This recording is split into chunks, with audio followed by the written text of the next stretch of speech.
Donc bonjour, donc chapitre 10, dosage par titrage. Alors on a vu le dosage par étalonnage.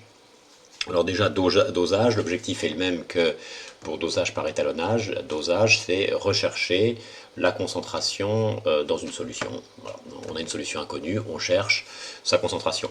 On peut aussi éventuellement chercher une quantité de soluté dans un certain volume de cette solution. Voilà, donc l'objectif est le même que pour dosage étalonnage, hein, recherche d'une concentration, on va dire. Alors là, simplement, c'est par titrage. Donc on va voir ce que c'est. Alors d'abord, il y a un montage. Alors le montage est le suivant. Alors le dispositif, alors j'ai mis en rouge, donc ça veut dire qu'il faut connaître ce dispositif. Donc voilà. Donc alors dans un bécher, on met la solution à doser. Donc on en prélève, donc on a notre solution inconnue, hein. On en prélève, mettons 10 millilitres, hein, avec une pipette jaugée. Ces 10 millilitres, on les introduit ici, voilà. Voilà, donc 10 millilitres, et on a une espèce A, le soluté A, dont la concentration est inconnue, et on veut la connaître. D'accord. Alors on met un pH mètre par exemple, ou un conductimètre, hein, dans la solution, une sonde, hein, de pH mètre ou d'un conductimètre.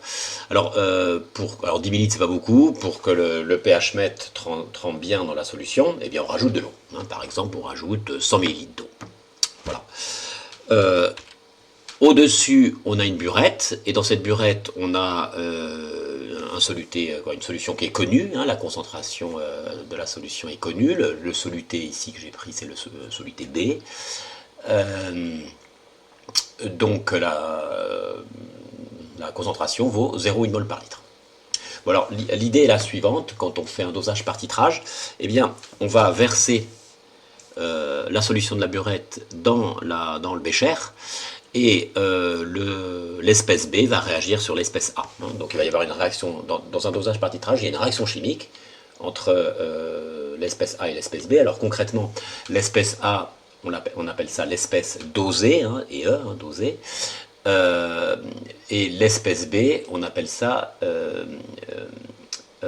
l'espèce titrante, hein, c'est elle qui réagit sur la solution, l'espèce titrante. Et cette solution, hein, la solution dans la burette, on appelle ça la solution titrante, et la solution dans le bécher, on appelle ça la solution dosée, hein, dosée et Donc il y a une réaction chimique entre l'espèce titrante et l'espèce dosée. Et on va faire un bilan molaire. Alors, on s'arrange, alors ça on verra après, pour que les réactifs A et B, hein, donc ce sont les réactifs A et B, soient dans les proportions stoichiométriques. Voilà, on s'arrange, on verra ça expérimentalement, comment on fait pour que on va étudier plus précisément la réaction chimique quand les réactifs sont introduits dans les proportions stoichiométriques. Donc voilà, donc ça il faut connaître. Donc on a un agitateur magnétique, voilà, et un barreau aimanté pour agiter tout ça. Voilà, donc j'ai encadré en rouge. Alors, donc l'équation de la réaction de dosage, donc c'est une réaction entre A et B, donc voilà, j'ai mis ça, donc j'ai pris une réaction comme ça, hein, j'ai pas pris un exemple précis. Hein. Donc 2A qui réagit avec 3B, alors il y a un autre réactif plus 4C, ça donne D et 3E. Voilà, ça c'est l'exemple que j'ai pris. Alors, A, c'est l'espèce dosée, comme je l'ai dit. B, c'est l'espèce titrante. Alors, cette réaction, les réactions de dosage, elles ont trois propriétés. Elles doivent être rapides, parce que si, quand on verse B dans A, s'il faut attendre, ça ne va pas. Si c'est une réaction, non, ça ne va pas. Donc, rapide. Donc, on verra ensuite, il y a un terme total. Donc, ça, on verra après ce que ça veut dire, hein, une réaction totale. Et unique. Hein, il faut que A et B réagissent d'une seule façon. Il doit y avoir une seule équation, une seule réaction possible entre A et B. Pas deux. Donc réaction toujours totale, rapide, unique. Alors totale, on fera une leçon après hein, là-dessus. On verra ce que ça veut dire, réaction totale. Alors, relation à l'équivalence. Alors ce qu'on cherche quand on fait des dosages par litrage, c'est ce qu'on appelle la relation à l'équivalence. Donc c'est tout simplement la réaction entre la quantité A et la quantité B quand les réactifs sont introduits dans les proportions stoichiométriques. Alors il y a deux façons d'établir cette réaction à l'équivalence. Soit on fait un bilan molaire, comme on l'a vu quand on étudiait dans la leçon précédente sur les réactions étudiées d'une façon rapide, ou soit faire un tableau d'avancement. Donc voilà, parfois on vous demande de faire un tableau d'avancement, donc je vais commencer par ça. Alors pour ça, il faut définir ce qu'est un dosage, ce qu'est l'équivalence d'un dosage. Alors donc on lit. Donc à l'équivalence d'un dosage, les réactifs A et B, c'est-à-dire les espèces dosées titrantes, sont introduits dans les proportions stoichiométriques de l'équation de dosage. Donc ça, c'est à savoir par cœur. Voilà, on peut vous demander ce que c'est, qu'est-ce que l'équivalence d'un dosage. Donc il faut dire à l'équivalence, voilà, ceci. Alors, donc je fais le tableau d'avancement. Donc j'ai introduit une certaine... Alors dans le prélèvement des 10 millilitres, il y a une certaine quantité de A, je l'appelle ça A intro, et puis ce qu'on fait dans un dosage, on verse la solution, donc la solution de la burette dans le bécher. Alors, si on en verse un tout petit peu, eh bien, le réactif B, il sera en défaut par rapport à A, puisqu'il y aura très peu de B par rapport à A. Le réactif B, il sera en défaut par rapport à A. Si on en verse énormément, de la solution de la burette dans le bécher, eh bien, le réactif B, il sera en excès. Voilà. Et donc, nous, on va verser la quantité à l'équivalence. Donc, on étudie le tableau d'avancement, on le fait à l'équivalence. Donc on verse une quantité de telle sorte qu'on soit à l'équivalence, c'est-à-dire concrètement, les réactifs B, alors ils seront dans les proportions stoichiométriques, c'est-à-dire qu'à la fin, il n'y en aura plus. Donc ici, j'écris ça, la quantité de B versée à l'EG.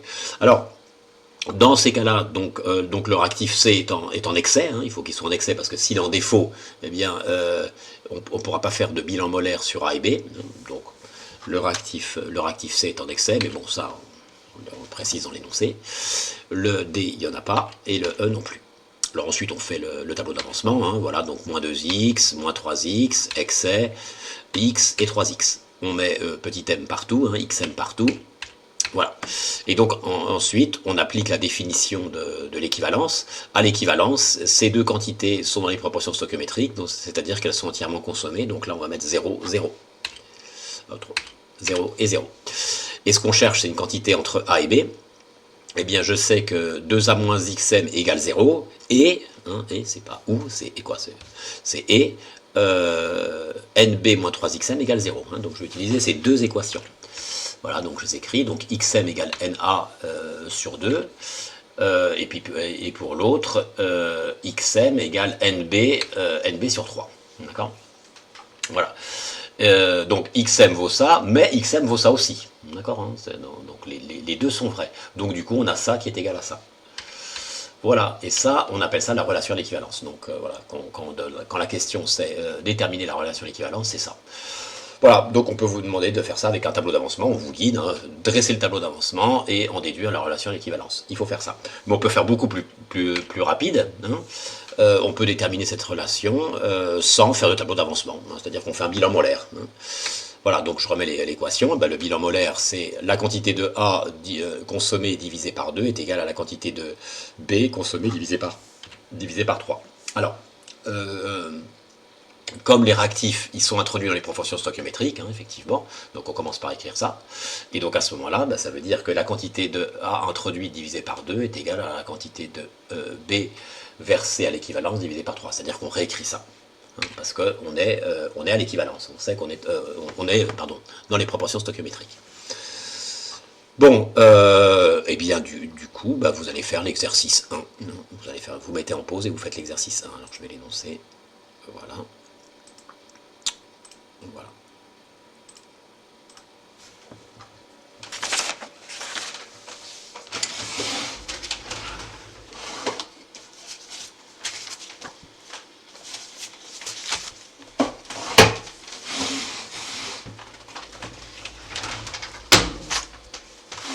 Exercice 1. Alors, je le corrige. Alors, on dispose d'une solution de sulfate de fer dont on ne connaît pas la concentration, c'est notre solution inconnue. Donc la concentration, on la note C0. On souhaite déterminer la valeur de C0. Là, je me suis trompé, la valeur de C, la valeur de C0. Alors pour cela, on prélève 10 ml de la solution S0 et on dose ces 10 ml par une solution de permanganate de potassium et on vous donne la concentration de permanganate de potassium. Avant de commencer le dosage, on rajoute 70 ml d'eau dans la solution à doser, dans le bécher, et l'équation de la réaction de dosage, on vous la donne. Les ions H+, sont en excès. Alors que signifie équivalence d'un dosage? Bon, il faut écrire, donc petit 1, donc à l'équivalence, les réactifs. Donc les réactifs, alors les réactifs, donc entre parenthèses, espèces dosées et titrantes sont introduits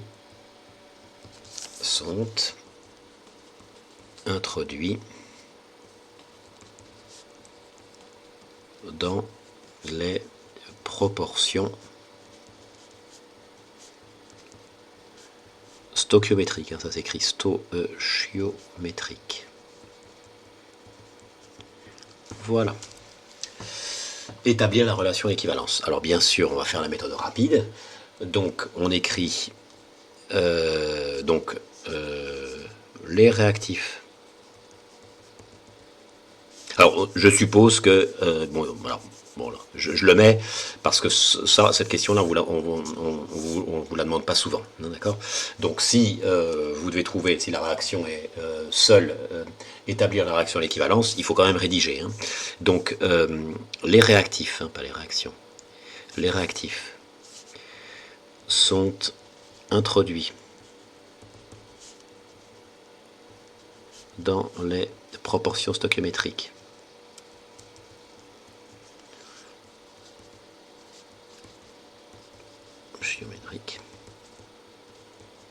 Donc, alors qu'est-ce que je cherche? Moi, c'est la concentration en ion Fe2+, donc NFe2+, intro divisé par 5 est égal à, et ce qui est versé, c'est MnO4-, donc N MnO4- versé à l'EC, à l'équivalence, divisé par 1. Voilà. Et bien voilà la relation à l'équivalence. Alors on reprend le cours. Donc ça et ça, et on continue. Alors, donc expression, donc ce qu'on cherche nous effectivement c'est la concentration en A, dans notre exemple. Alors on regarde un petit peu à nouveau le schéma. Donc ce qu'on cherche c'est ça.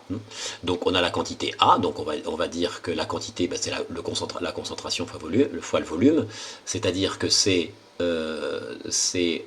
cette concentration fois ce volume là. Alors attention, nous on cherche pas la concentration ici.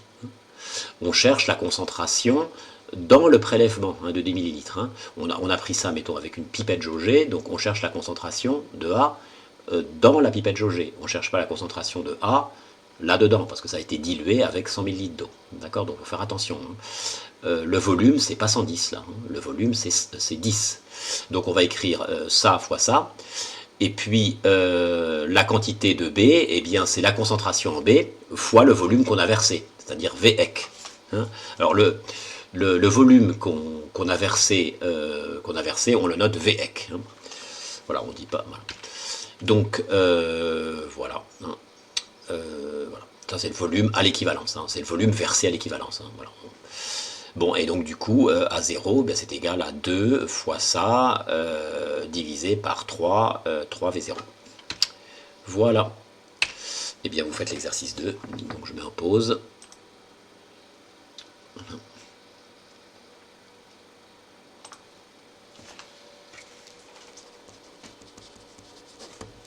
Je le corrige. Alors c'est la suite en fait de l'exercice 1. Donc on vous donne le volume à l'équivalence. Donc ça, on verra comment on le trouve après. Hein. Donc il faut déterminer, la valeur de la concentration effective en ion Fe de plus. Bon, bah écoutez, hein, bah, je reprends ça. Hein. Donc la quantité, bah, c'est la concentration en ion Fe de plus dans ma solution inconnue, fois le volume que j'ai introduit. Alors est-ce qu'on donne une valeur? Bon, on appelle la solution S0, donc je vais l'appeler V0. Hein.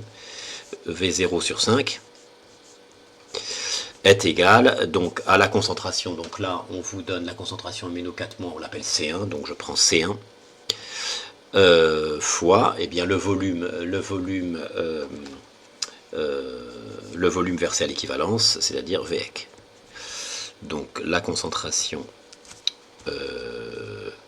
donc de plus 0 est égal à 5 fois C1 fois VEC divisé par V0. Donc du coup, ça fait 5 fois 2,0010-2. Alors on peut laisser en millilitres. Hein. Millilitres, si en bas c'est en millilitres. Hein. Voilà. Donc les millilitres divisés par les millilitres, ça fait 100 unités. Et donc ça n'a pas d'unité. Donc ici on a des moles par litre et là des moles par litre. Hein. Donc on avait trouvé 12,8, on nous donnait 12,8 et V0 c'est combien? C'est 10 millilitres, hein, 10,0. Donc on fait ce calcul et ça donne 0,128 mol par litre. Ok, alors qu'est-ce qu'on vous demande? On vous demande de déterminer la concentration C ou C0 hein, de la solution S0. Bon, alors, ça c'est la concentration effective en ion Fe de plus, et on vous demande la concentration apportée en FeSO4. Donc il faut un lien entre les deux, et ce lien, c'est la réaction de dissolution. Bon, alors, si on ne demande pas de démonstration, bon, il va de soi que c'est la même. Hein. C'est-à-dire que ça, c'est égal à C. Simplement, là, comme on dit déterminer, ben, il faut faire une démonstration. Alors, donc ça, c'était la question 3. Alors, la question 4. Eh bien, alors ça c'est pas lié à cette leçon, hein. C'est la leçon précédente. Donc on écrit l'équation de dissolution du soluté FeSO4. Donc FeSO4 solide dans l'eau. Dans l'eau, bah, ça devient l'ion Fe de plus qui apparaît hein, quand le cristal ionique se casse, plus SO4 de moins, SO4 de moins aqueux. Voilà. Donc d'après l'équation. Hein, toujours pareil, hein. D'après l'équation.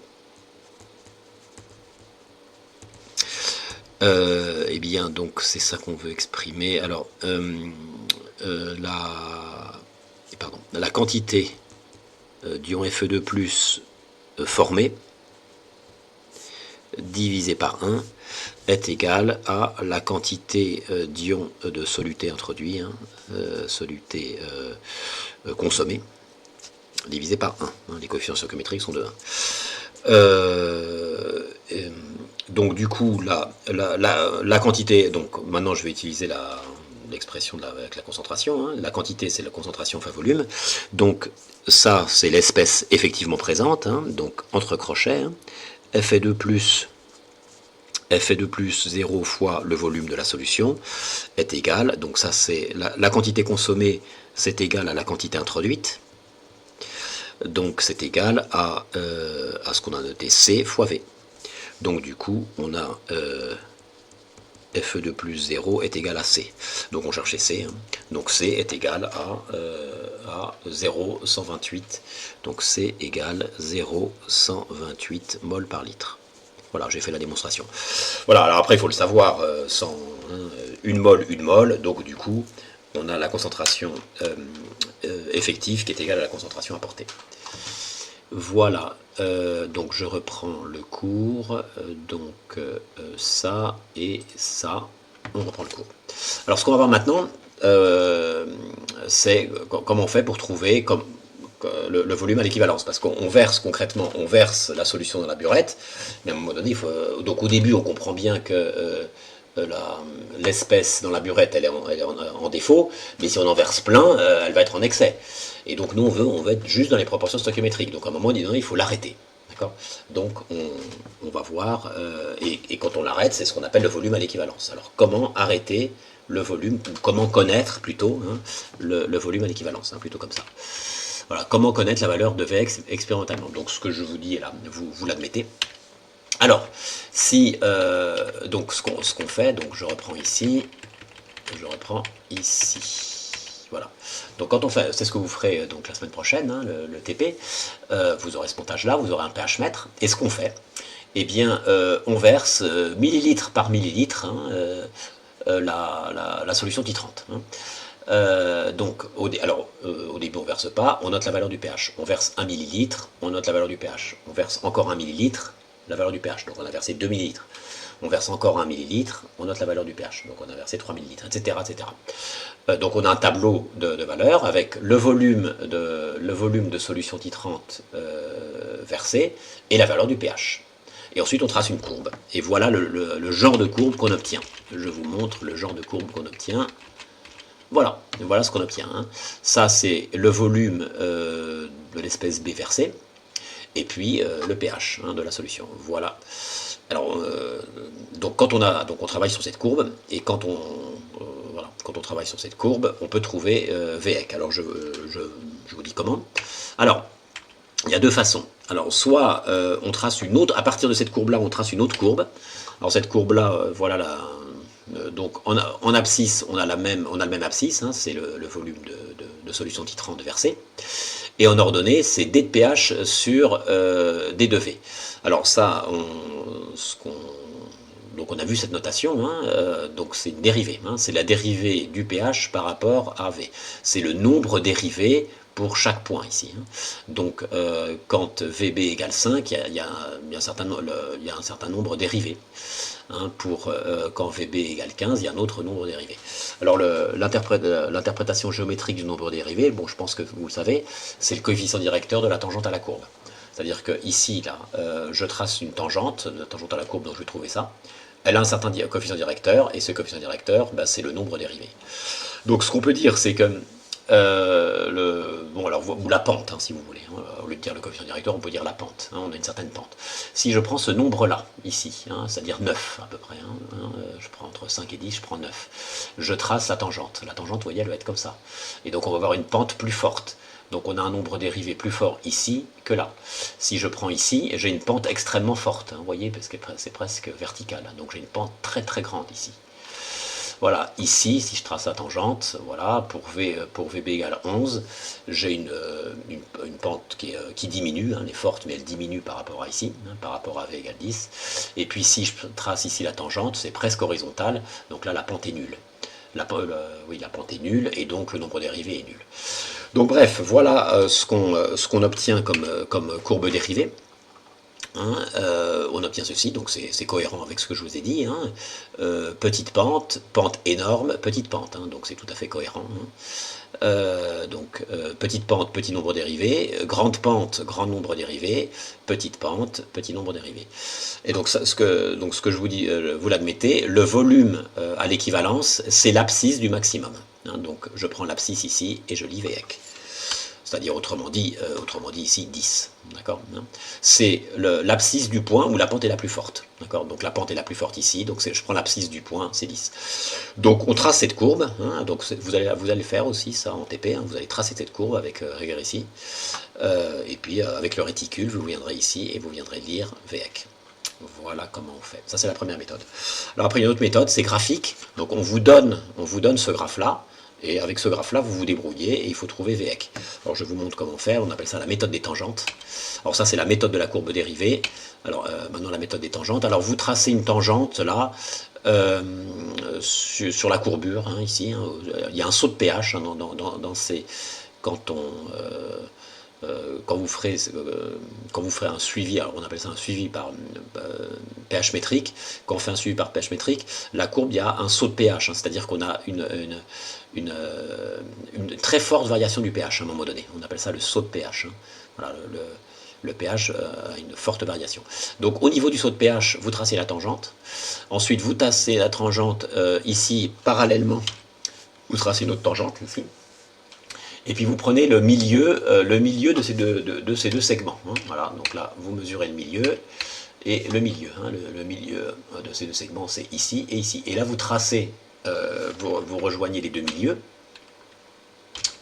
Voilà. Et votre nouveau trait coupe la courbe en un point. Et l'abscisse de ce point, eh bien, c'est VEC. Voilà. Voilà la méthode. Alors ça, on appelle ça la méthode des tangentes. Hein. Méthode de la courbe de dérivée, méthode des tangentes. Bon, alors on continue. Voilà. Alors ça c'est une méthode. Alors maintenant, on peut connaître aussi VEC en faisant un suivi par conductimétrie. Hein. C'est-à-dire qu'au lieu de mettre un pH mètre, on met un conductimètre. Voilà, donc c'est ce qu'on va voir. Et donc je vais en profiter pour expliquer deux petites choses, des questions qu'on vous pose là-dessus. Alors, vous avez ces données, hein, donc la conductivité molaire ionique partielle de H3O+, et de Na+, hein, vous avez les valeurs, très bien, les lambda. Alors, donc quand on fait un suivi par conductimétrie, quand on fait un dosage par titrage par conductimétrie, en mettant un conductimètre, eh bien, il faut que la réaction mette en jeu des ions, puisqu'on mesure la conductivité. S'il y a que des molécules, la conductivité, ça fera toujours zéro. Hein. Si pendant le dosage, il n'y a que des molécules, ça fera zéro. Donc il nous faut des ions. Donc ça, je l'ai mis en rouge. Alors, petit rappel sur la conductivité ou la conductance. Hein. Donc j'ai une solution qui contient H3O+, et Cl-. Eh bien la conductivité sigma, eh bien se note comme ça hein. Donc lambda concentration plus lambda concentration, donc on avait vu ça. Donc vous retenez cette formule. Hein. Donc sigma, c'est la somme des lambda IXI. Hein. Vous retenez, d'accord, on avait vu. Alors ce sigma c'est la conductivité, d'accord, lambda c'est la conductivité molaire ionique, très bien. Alors, dans l'exemple que j'ai pris un exemple, hein, donc on dose l'acide chlorhydrique hein, qui contient ces ions-là, par une solution de soude qui contient ces ions-là. Donc, alors c'est bien de faire un petit schéma comme ça pour voir. Hein. Donc, alors le verbe ici, on dose l'acide chlorhydrique, donc ça veut dire que la solution d'acide chlorhydrique est en bas. Et puis avec le par une solution de soude, ça veut dire que la solution de soude est dans la burette. Hein. Donc voilà, donc ça il faut bien l'avoir compris. Hein. Alors, c'est une réaction acide-base, hein. Ça c'est un acide, ici on a un acide, ici on a une base, hein. H3O+, et HO- c'est une base, donc réaction acide-base. Voilà, donc acide qui réagit sur la base, donc lui il va céder H+, donc ici il va rester H2O, et lui il va capter H+, donc ça va faire H2O. Donc ça fait H2O plus H2O, ça fait 2H2O. Voilà. Alors, donc là je vais parler avant, on verra après, je vais y venir au comment trouver VEC, avec un dosage par titrage par conductimétrie, mais il faut, donc j'explique, hein, donc là je suis en train d'expliquer. Donc pour expliquer, il faut qu'on étudie la conductivité de la solution avant l'équivalence. C'est-à-dire concrètement, quand HO- qui est dans la burette est en défaut. D'accord. Et donc H3+ en excès. D'accord. Donc on va d'abord recenser, donc ça c'est un raisonnement qu'on peut vous demander, hein, tout ce raisonnement. Hein. On va recenser les espèces dans le bécher avant l'équivalence. Qu'est-ce qu'on a comme espèce avant l'équivalence? Donc on verse un petit peu de ça, hein, un petit peu de cette solution, mais on est avant l'équivalence. Hein. Donc HO- est en défaut. Ben, qu'est-ce qu'on a comme espèce? Eh bien, on a forcément ces deux-là. D'accord, hein, puisqu'ils y sont.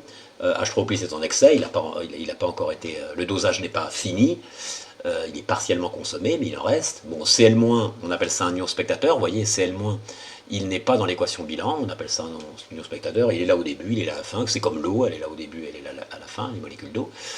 Alors ensuite on verse ça. Na+ n'est pas non plus dans l'équation bilan, donc Na+ tombe et il reste dans la solution. Et HO-, en revanche, lui est consommé. Hein. Quand HO- tombe dans la solution, il réagit avec H3O+, et il se forme H2O. Donc HO- disparaît.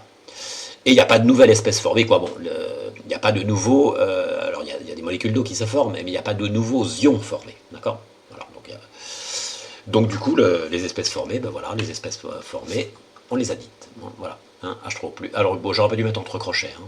Donc H3O+, hein, vous enlevez les crochets. Hein, H3O+, Cl-, Na+, et puis il n'y a pas HO- car il est entièrement consommé. Alors maintenant, on écrit l'expression de la conductivité. Voilà, on écrit l'expression de la conductivité avant l'équivalence. Eh bien, ça donne ceci. D'accord, hein. Donc, lambda fois ça, plus lambda fois ça, plus lambda fois ça. Tac, on a trois termes. Ce terme-là, ce terme-là, ce terme-là.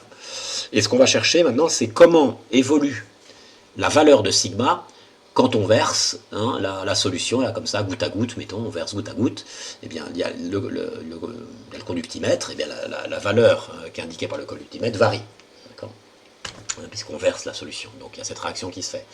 Comment ça varie? Est-ce que la valeur stagne? Est-ce que la valeur augmente hein, de sigma? Est-ce que la valeur diminue? Alors ça, on peut vous demander de l'étudier. Alors, je crois que j'ai mis le titre, voilà. Évolution de la conductivité avant l'équivalence. Alors, qu'est-ce qu'on peut dire?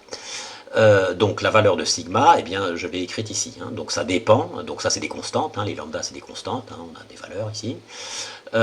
Et donc du coup, bah, c'est les concentrations qui varient. Alors, je vais d'abord prendre Cl-.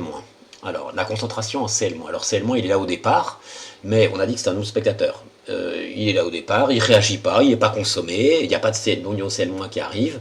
Donc du coup, on va pouvoir dire que la concentration est constante. Hein. Alors, la quantité de Cl-, alors je vais préciser un petit peu quand même, la quantité de Cl- ne varie pas. En revanche, donc la concentration, c'est la quantité divisée par le volume de cette solution-là. Alors le volume de cette solution-là, en toute rigueur, il n'est pas constant puisqu'on verse ici. D'accord. Alors ce qu'on fait dans les ondages par conductimétrie, parce qu'on veut que ça soit constant hein, pour les spectateurs, eh bien on rajoute beaucoup d'eau. Hein. Donc on a un gros volume ici, mettons 150 millilitres, et puis ici on va rajouter quoi, quelques millilitres. Donc on va dire que le volume il est à peu près constant. Hein. Donc la quantité est constante, donc du coup on va dire la concentration est constante. Voilà. Parce que c'est un ion spectateur. Bon, alors maintenant, la concentration en H3O+, qu'est-ce qui lui arrive? H3O+, vous voyez, il est consommé. Hein. Dès qu'un ion HO- tombe, eh bien, il diminue. Donc on va dire que la concentration en H3O+, diminue. Voilà. Alors bon, alors je le dis oralement. La concentration en H3O+, diminue. Alors ensuite, bon, HO- il n'y est pas, puisqu'il est consommé, on a dit, hein, alors maintenant, cette concentration-là, Na+, hein, celle-là, la concentration Na+, donc quand Na+, tombe dans le récipient, il reste là. Voilà, il n'est pas consommé, c'est un ion spectateur. Donc du coup, la concentration augmente. Donc on est quand même embêté parce que ici la concentration est constante. Ici, ça diminue, et ici, ça augmente. Donc du coup, en plus de ça, ce qu'on peut dire, c'est que quand un ion Na+, tombe dans la solution, il y a aussi un ion OH- qui tombe. Donc quand il y a un ion Na+, qui tombe dans la solution, eh bien comme OH- est aussi là, il va consommer un ion H3O+. Donc quand un ion Na+,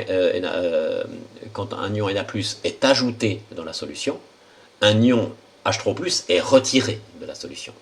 Autrement dit, l'augmentation de la concentration en ion Na+,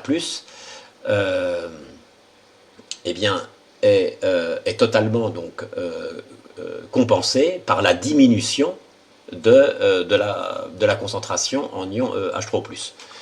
Pour que ce soit plus concret, je vais prendre un exemple. Mettons qu'on ait 1 mol par litre et 1 mol par litre. Hein, donc ça fait 1 et 1, ça fait 2 mol par litre. Donc on verse un ion Na+, et un ion OH-. Donc la concentration en ion Na+, augmente. On va dire 1,2, mettons. Et là, la concentration en ion H3+, diminue. Mais elle diminue de la même valeur que l'augmentation. Donc ça diminue de 0,2. Donc on va avoir 0,8 et 1,2. Et 0,8 et 1,2, bah, ça fait aussi 2. Alors, donc du coup, on peut dire que ça ne change rien à la conductivité. Alors ça serait vrai s'il n'y avait pas ces coefficients. Parce que maintenant, regardons la valeur de ces coefficients. Celui-là, lambda H3O+, il vaut 35. Celui-là, il vaut 5. Donc du coup, c'est un produit ici. Du coup, ce terme-là va davantage diminuer à cause du 35 que ce terme-là, hein, puisqu'ici on n'a que 5. Donc ce terme-là va moins augmenter que ce terme-là diminuer. D'accord. Donc du coup, globalement, ça va diminuer. Alors maintenant, comment rédiger ça? Eh bien, on rédige ça de la façon suivante. Donc voyez, je l'ai mis en rouge, il faut l'écrire. Quand un ion H3O+ est consommé, un ion Na+ est ajouté à la solution dosée. Voilà. Or, ça est supérieur à ça, donc du coup, sigma diminue. D'accord. Voilà comment vous rédigez. Alors voilà, donc on peut. Bon, alors ça, j'ai mis ça. Hein, le terme lambda H3O+, diminue davantage que le terme Na+, concentration Na+, augmente. Voilà. Bon, donc du coup, si on... alors voilà, alors ça c'était avant l'équivalence. Maintenant on va faire le même raisonnement après l'équivalence, mais c'est plus simple. Après l'équivalence, alors je reprends mon schéma. Donc cette fois-ci, H- est en excès. On a versé beaucoup d'ions H-. On est après l'équivalence, donc ça veut dire que H3O+ est entièrement consommé. Hein, le dosage est fini en fait. Hein. Voilà, H3O+ est entièrement consommé. Alors, quelles sont les espèces présentes dans la solution? Alors, les espèces présentes dans la solution, après l'équivalence, eh bien, c'est Cl- Na+, H3O+, il n'y en a plus, et Na+, qui tombe, HO- qui tombe, et qui ne réagit pas. Hein. Donc, du coup, il y a ces trois-là. Donc, on écrit la conductivité, hein, donc avec les trois espèces. Voilà. Alors maintenant, comment évolue, alors, comment évolue la conductivité, hein? Eh bien, H- augmente puisqu'il tombe et il ne réagit pas, donc la concentration est de plus en plus forte H-. Et ces deux-là, celle-là elle est constante, on a dit, hein. Et l'ion Na+, eh bien, la concentration en ion Na+, augmente, puisque c'est un ion spectateur. Donc ces deux concentrations augmentent, donc là il n'y a pas d'ambiguïté, là la conductivité augmente. Alors voilà comment il faut rédiger. Donc HO- versé n'est pas consommé, donc ces deux concentrations augmentent, donc sigma augmente. Voilà, donc du coup, qu'est-ce qu'on a? Avant l'équivalence, la conductivité diminue, et après l'équivalence, la conductivité augmente. Donc voilà ce qu'on obtient si on fait comme avec le pH mètre. Hein. Au début du dosage, on met un conductimètre, voilà, et on mesure la conductivité au fur et à mesure que l'on verse la solution titrante. Donc on verse millilitre par millilitre, hein, puis à chaque fois on fait un tableau de valeur, on note la conductivité, et ensuite on trace la courbe obtenue. Alors on a dit avant l'équivalence, la conductivité diminue, et après l'équivalence, la conductivité augmente. Donc voilà le type de courbe qu'on obtient. Alors maintenant, je peux enfin parler, puisque c'était ça l'objectif, comment trouver Vec dans ce cas-là. Eh bien, ce qu'on voit, c'est qu'avant la conductivité, avant l'équivalence, la conductivité diminue, après l'équivalence, la conductivité augmente. Donc ce qu'on peut dire, c'est qu'à l'équivalence, on a une variation de la conductivité. Hein, la conductivité varie, change, hein, change de variation. Alors, je ne sais pas comment je l'écris.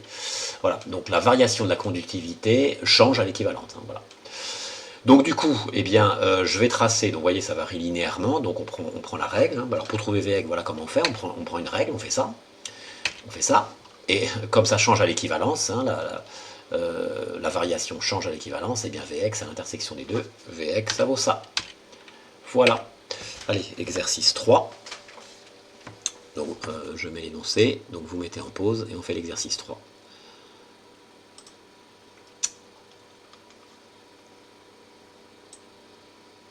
Alors, l'exercice 3. Alors l'exercice 3, il faut le faire directement là-dessus. Voilà.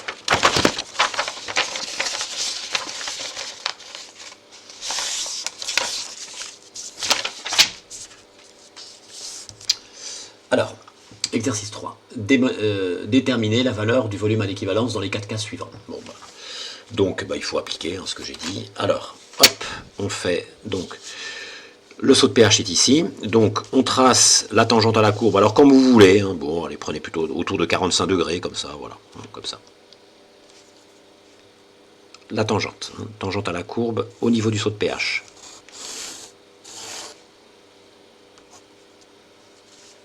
Voilà. Ensuite, la parallèle. La parallèle, donc on fait ça, voilà, approximativement, comme ça. Un petit peu plus.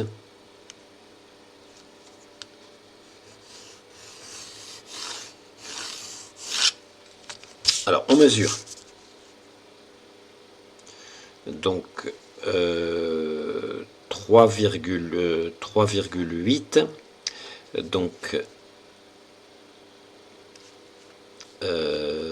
Donc ça fait 1,9. Voilà, alors là, si je ne me suis pas trompé, Oui, oui, c'est bon, j'ai 3,8 aussi. Alors ça, je ne sais pas si vous le voyez.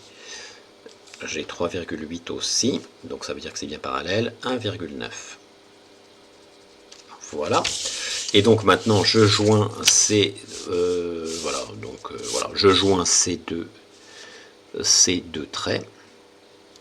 Voilà, tac, tac, donc comme ça. C'est une troisième parallèle en fait, hein, c'est une troisième parallèle au milieu.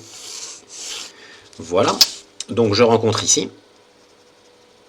Voilà, et je prends l'abscisse de ce point.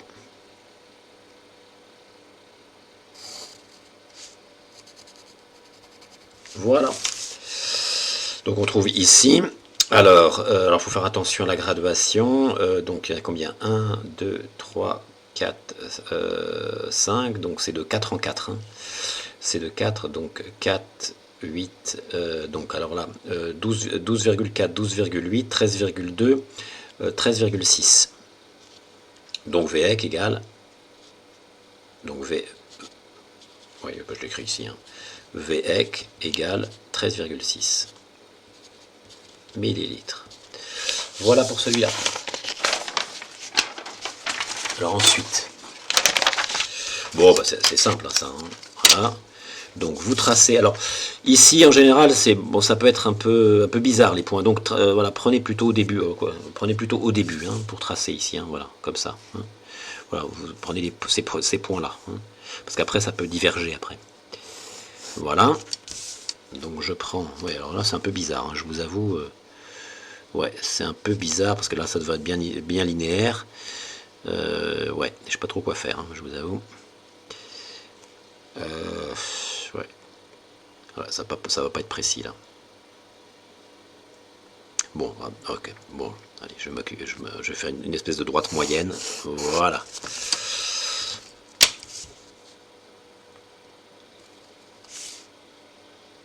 Voilà, donc 10, 11, 12, 13, 14. 14 millilitres pour VEC. Voilà. Alors ensuite ici. Alors voyez, dans les dosages par conductimétrie, c'est pas toujours ça descend et ça monte. Hein, voyez. Là on a donc c'est croissant dans les deux cas, mais il y a une rupture de pente. Hein, il y a une rupture de pente, il y a une rupture dans la variation. Hein, donc la variation change à l'équivalence. Hein, voilà. La variation de sigma change à l'équivalence ou la variation de G. Hein. Donc ici comme ça, ici comme ça. Ouais, c'est pas... Voilà. Bon, donc VEC égale 10. D'accord. Voilà, donc hein, c'est pas toujours... Ça descend et ça monte. Et enfin, le dernier, ben, on a vu que c'était l'abscisse du maxima.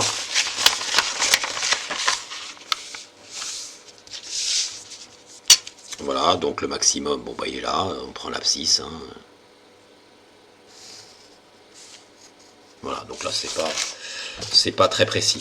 Alors quand c'est pas très précis comme ça, alors soit on dit à peu près, hein, voilà, donc là j'ai 7, voilà, ou sinon on peut faire beaucoup plus précis, alors on va le faire. Hein. Donc dans ce cas-là, pour faire plus précis, ben, qu'est-ce qu'on fait? On mesure, donc on a 5, c'est pas terrible mon truc, hein. On va prendre plutôt ça, on va prendre plutôt ce truc-là, voilà. Donc là on a combien de centimètres? Alors 5, 5,3. 1, 2, 3. Ouais, bon, 5,25 même. Alors, 5,25 cm, ça correspond à VEC. Et puis on va mesurer ici, donc ça fait, ici j'ai 7, donc j'ai 6,9. 6,9 cm, ça correspond à 10 millilitres. Voilà, donc VEC égale donc 10 fois 5, 25 sur 6,9. Voilà comment on peut faire précis. Voilà. Eh bien voilà, cette leçon est terminée. Attendez, oui, cette leçon est terminée.